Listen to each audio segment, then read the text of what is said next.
हे Korean जगह viewers, this is mega और आज हम बात करने वाले हैं हिडन लव के एपिसोड 6 की। So let's get started. जी कहती है मुझे वो बहुत पसंद है। जाशु पूछता है मतलब? जी कहती है जिसके साथ में डेट पे जा सकूं और रिलेशनशिप भी रख सकूं। जाशु कहता है तुमने कुछ ज्यादा ही ड्रामा देख लिए हैं। जी कहती है जो आपके बहुत करीब हो। जाशु कहता है तुम मेरी बात करी हो क्या? किडो तुम इतना छोटा कैसे सोच सकती हो? तुम दूसरों को डेट पे मना सिर्फ इसलिए कर रही हो क्योंकि तुम डेट पे नहीं जा सकती। जी अपना ओपिनियन बताती है। तभी जाशु कहता है ठीक है, बट मैं इन सब के बारे में बात नहीं करूंगा। बट तुम्हारे एक्स बॉयफ्रेंड ने तुम्हें यही बुलाया, मैं भी वहाँ से हूँ। अगर मुझे पता चला कि तुम उससे मिलने गई तो तुम देख लेना। जी एग्री करती है। जाशु जी को पढ़ाने ले जाता है। हर रोज की तरह जाशु जी को पढ़ाता है। जी खुशी खुशी रोज पढ़ती है। फाइनली धीरे धीरे उसमें इम्प्रूवमेंट आना स्टार्ट हो जाती है। जाशु कहता है मुझे तुम्हें पढ़ाने की जरूरत नहीं, लेकिन तुम्हें कुछ समझ नहीं आया तो तुम मुझसे या फिर अपने भाई से पूछ लेना। अगर नहीं तो तुम फोटो खींचकर मुझे भेज देना। जी कहती है मेरा फोन तो छीन लिया है।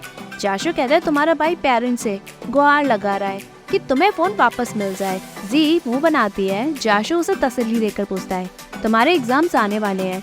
जी एग्री करती है। जाशु कहता है मुझे रिजल्ट भेजना और रिजल्ट अच्छा होना चाहिए। अगर अच्छा हुआ तो मैं तुम्हें गिफ्ट जरूर भेजूंगा। जी फाइनली एग्री करती है। घर में न्यू ईयर की सेलिब्रेशन की तैयारी चलती है।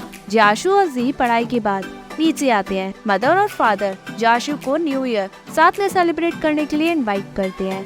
जाशु कहता है मैं कैंपस में ठीक हूँ, वहाँ डिनर और रेड पैकेट भी मिलते हैं। यान जिद करता है। जाशु मना करके मदर और फादर की हेल्प करता है। तभी जी रूम में जाकर रेड पैकेट जाशु को देने का सोचती है, कहीं अजीब तो नहीं लगेगा।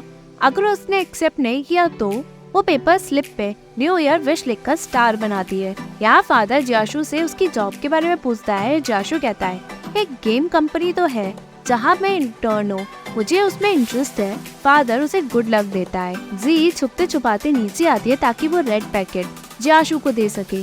सभी उधर उधर काम करते हैं। जी जाशु के कोट में रेड पैकेट रखती है और साइड में उछलते हुए भागती है। जाशु पीछे मुड़कर पूछता है अच्छा है ना? जी एग्री करती है। शाम को पूरी family happy new year celebrate करती है। फादर मदर को जैसे ही रेड पैकेट देता है तभी यान और जी दोनों गाना गाते हैं। फादर दोनों को रेड पैकेट देता है। यान जी का बड़ा रेड पैकेट देखकर जैसे ही कुछ कहने ही जाता है, जी उसमें से अपना मोबाइल निकालती है। फादर जी से पूछता है अब क्या करोगी तुम? जी कहती है मैं गेम अनइंस्टॉल करूंगी। फादर पूछता है ऑनलाइन डेटिंग ऐप को भी अनइंस्टॉल करोगी क्या? जी कहती है वो तो मैंने पहले ही कर दिया। मदर पूछती है उसका फोन नंबर? जी कहती है नहीं है, मैं बस उसी ऐप से बात करती थी। वो अपना फोन मदर को चेक करने के लिए दे देती है। मदर और फादर देखकर उसका फोन वापस कर देते हैं। वो लोग जैसे ही खाते हैं, मदर जी को यान के रेड पैकेट लेने की बात करती है। यान मना करता है। जी यान के गले लगती है। यान उसे अपना रेड पैकेट दे देता है। जी कुछ पैसे यान को वापस करती है। यान कहता है तुम में समझदारी है। तभी जाशु का मैसेज आता है। वो उसे न्यू ईयर की विशेस देता है। सभी की नजरें जी के फोन पे होती है। जी कहती है जाशु की तरफ से मैसेज है। सभी नॉर्मल हो जाते हैं। यहाँ जाशु गेम खेलता है तभी उसे जी का रिप्लाई आता है। वो उसे thank you and happy new year wish करती है। जाशु देखकर खाने लग जाता है तभी उसके पास यही नर्सिंग होम से कॉल आता है। वो लोग कहते हैं कि आपके फादर का लंग इन्फेक्शन और बढ़ गया है, ऑपरेशन के लिए आपकी कंसेंट जरूरी है, तो आप यहाँ जल्दी आए। जाशु उठकर यही के लिए निकलता है।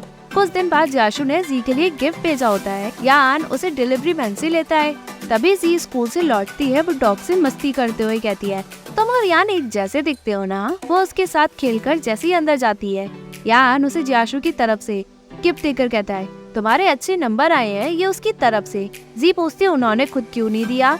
तभी यान बताता है वो तो होम टाउन चला गया, यही उसके घर में कुछ हो गया था, तो मुझसे क्यों नहीं पूछ लेती? जी पूछती है क्या वो ग्रेजुएशन सेरेमनी में वापस लौटेंगे? यान एग्री करता है। जी कहती है वो बिना बाइक किए कैसे जा सकते हैं? फ्लैशबैक में छोटी जी स्कूल से यूनिवर्सिटी का टाइम देखती है। वो यान को पूछती है तुम घर कब आ रहे हो, ताकि वो जाशु से मिल सके। यहाँ क्लास ओवर हो जाने के बाद यान कहता है मेरी बहन ने जरूर कुछ कांड किया है। वो पूछती है कि मैं घर कब आ रहा हूँ। जाशु कहता है वो फिर से प्रॉब्लम में पड़ गई है क्या? कुछ टाइम बाद वो फिर से यान को बहाना मार के घर आने के लिए पूछती है। तभी जाशु यान को कहता है मुझे तुम्हारे घर के आसपास कुछ काम है। जी सुनकर खुश हो जाती है कि जाशु घर आने वाला है। वो कॉल कट कर देती है। यान पूछता है, हाँ तुम क्या कह रही थी? अरे उसने तो कॉल ही कट कर दिया। जी नाचते हुए घर आती है। वो अच्छी बच्ची बनकर खाती है और मन में सोचती है, क्या मुझे यान को कॉल पे पूछना चाहिए कि वो कब तक आ रहा है। वो जैसे ही फोन उठाती है उसे यान की आवाज आती है। उसे लगता है जाशु आने वाला है। वो खुशी के मारे फूले नहीं समाती। जब वो अकेले यान को आते देखती है उसका मुंह बन जाता है। यान कॉल पे कहता है जाशु को लाइब्रेरी से कॉल आ गया। वो वहाँ चला गया क्योंकि उसे पैसे कमाने हैं। जी मुंह बनाकर जैसे ही अपने रूम में जाती है, यान पूछता है, लिटिल डेमन क्यों बुलाया तुमने मुझे? जी कहती है, मम्मी और पापा जैसे ही वापस आएंगे हम एक साथ वीकेंड पे डिनर करेंगे। यान कहता है, बस इसलिए? ये तुम मुझे फोन पे भी तो बता सकती थी।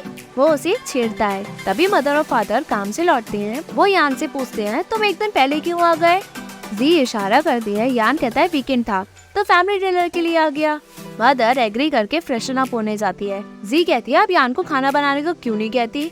मदर यान को खाना बनाने का काम बता के चली जाती है। यान खाना बनाने चला जाता है। जी पूछती है, जाशु कौन सी लाइब्रेरी में काम करता है? क्या वहाँ इतना काम है? यान बातें टालकर कहता है, हमारे पास पढ़ाई थोड़ी है, हमें डेट भी करना होता है। तुम अभी छोटी हो, ये नहीं समझोगी। जी पूछती है, वो कैसे? यान कहता है, लड़कियाँ मेरे पीछे पड़ी हैं, वो तो मेरी दीवानी है। जी उल्टी करने का ड्रामा करती है। यान कहता है, तुम्हें पता है मेरे रूममेट सिंगल क्यों है? क्योंकि सारी लड़कियां मेरे पीछे पड़ी हैं। जी मुंह बनाती है। यहाँ जी रूम में जाकर जाशु का दिया हुआ गिफ्ट खोल कर देखती है। उसमें डॉग का सॉफ्ट टॉय होता है। वो उसे देखकर बहुत खुश होती है। वो जाशु को कॉल पे बताती है, मुझे आपका गिफ्ट मिला। जाशु पूछता है, अच्छा लगा तुम्हें? जी कहती है, ये किसी से मिलता जुलता है। जाशु कहता है, कहीं यान से तो नहीं? जी हंस के कहती है, आपको अभी भी मेरा ऐसे याद है? जाशु एग्री करके कहता है, मैंने ये डॉग तुम्हारे घर के आसपास देखा, मुझे तुम्हारी ड्राइंग से ये बहुत सिमिलर लगा, सो मैंने तुम्हें ये गिफ्ट में दे दिया। तुमने फिजिक्स में अच्छा स्कोर किया है, कंग्रेचुलेशंस। तभी जी कहती है, मुझे भी आपको कुछ भेजना है। जाशु मना करके कहता है, तुम वो सब अपने ऊपर खर्च करना, वैसे भी तुम्हारी मनी पॉकेट बहुत कम है। जी फिर भी इज्जत करती है, बट जाशु कहता है, तुमने सोचा मेरे लिए बस इतना ही काफी है। जी पूछती है, क्या आप ग्रेजुएशन सेरेमनी में वापस आओगे? जाशु कहता है, हाँ तुम आओगी? जी एग्री करती है। जाशु कहता है, तो हम मिलते हैं। कॉल फाइनली कट हो जाता है। जी जाशु के लिए नेकटाई गिफ्ट में लाती है और कहती है, आप ये अपना ग्रेजुएशन गिफ्ट समझ लेना। यहाँ जाशु का गेट बजता है। जैसे ही वो गेट खोलता है, जियांग यिंग होती है। वो अंदर आने को कहती है पर जाशु मना कर देता है। वो एनवेलप में पैसे लेकर कहती है, वो इंसान अच्छी कंडीशन में नहीं है, तो जाशु मना कर देता है। यिंग पूछती है, मैं ग्रेजुएशन सेरेमनी में तुम्हारे साथ चलूं क्या? जाशु मना कर देता है। यिंग विशेष देकर चली जाती है। फाइनली ग्रेजुएशन सेरेमनी वाला दिन आता है। सभी वहाँ पहुँचते हैं। जी कई दिनों के बाद जाशु को देखती है। सभी फोटो खिंचवाते हैं। जी इधर उधर से जाशु को देखती है। सभी अपने फ्रेंड्स के पास चले जाते हैं। फादर पूछता है, तुम होम टाउन में ही जॉब करोगी? जाशु एग्री करता है। फादर उसे घर आने के लिए इनवाइट करते हैं। फादर यान के पास चला जाता है। जाशु जी से कहता है, हम कई दिनों बाद मिले हैं। जी उसे बुके देती है। जाशु उसे खुशी खुशी एक्सेप्ट करता है। जैसे ही वो उसे नेकटाई देने जाती है, बट वो नहीं दे पाती क्योंकि जाशु उसे उसकी पढ़ाई में प्रोग्रेस की बात करता है। तभी अनाउंसमेंट होती है। वो लोग सेरेमनी के लिए निकलते हैं। रास्ते में प्रोफेसर्स और फ्रेंड्स पिक्चर लेने की बात करते हैं। जी उन सभी की फोटो लेती है। जाशु टीचर और अपने फ्रेंड से मिलता है और उनसे अपने गोल को लेकर बात करता है। सभी अपने लाइफ में अलग अलग रास्ता लेंगे और वो एक दूसरे से नहीं मिल पाएंगे। वो लोग ऐसी बातें करते हैं। जी सब कुछ सुनकर सैड होकर पूछती है, आप अपने क्लासमेट से नहीं मिलेंगे? जाशु एग्री करके उसे समझाकर कहता है, तुम चिंता मत करो, मैं तुमसे जरूर मिलूंगा। जिसने मुझे दुक्के चुपके रेड पैकेट दिया, तुम उनसे बहुत अलग हो क्योंकि तुमने मुझे बुके भी दिया। जी खुश हो जाती है। तभी जाशु अपने फ्रेंड को बुलाकर जी के साथ अपनी फोटो खिंचवाता है। दोनों अलग अलग पोज देते हैं। रात में सभी लोग सेलिब्रेट करते हैं और एक दूसरे को टोस्ट देते हैं। यहाँ सभी मस्ती मजाक करते हैं और अपने नए लाइफ के करियर को लेकर बात करके अपनी अपनी मंजिलों की बात करते हैं। यिंग के कई मैसेजेस आते हैं। जाशु उन्हें अवॉइड करता है। पार्टी ओवर हो जाने के बाद जाशु यान को घर लाता है। यान बहुत ड्रंक होता है। वो उससे अलग होने के लिए बकवास करता है। तभी यान के पेरेंट्स वहाँ आते हैं। वो उसे देखते हैं। जाशु कहता है, ग्रेजुएशन था इसलिए इसने ज्यादा पी ली। तभी जी भी नीचे आ जाती है। जाशु जाने की बात करता है बट मदर उसे यही रुकने को कहती है और जी को सामान देने को बताती है। जी जाशु को यान के रूम में ले जाकर उसे कपड़े देकर पूछती है, आपने नहीं पी क्या? जाशु मना करके उसे सोने को कहता है। जी कहती है, इसमें टाल और वो सब सामान है। वो ये कहकर भाग जाती है। एपिलॉग में जब यान ये ही जाता है, वो एयरपोर्ट पे बैठा होता है। तभी जब वो अपने कोट की पॉकेट चेक करता है, उसे जी का रेड एनवेलप मिलता है। जैसे ही वो स्टार खोलता है, उसे जी की तरफ से हैप्पी न्यू ईयर की विशेस मिलती है। वो उसे देखकर बहुत खुश होता है। उसे जी के फ्लैशबैक्स याद आते हैं। वो हंसकर वापस ये ही चला जाता है। तभी एपिसोड एंड होता है। Hey viewers, if you like this video, please like, share and subscribe this channel. Thank you.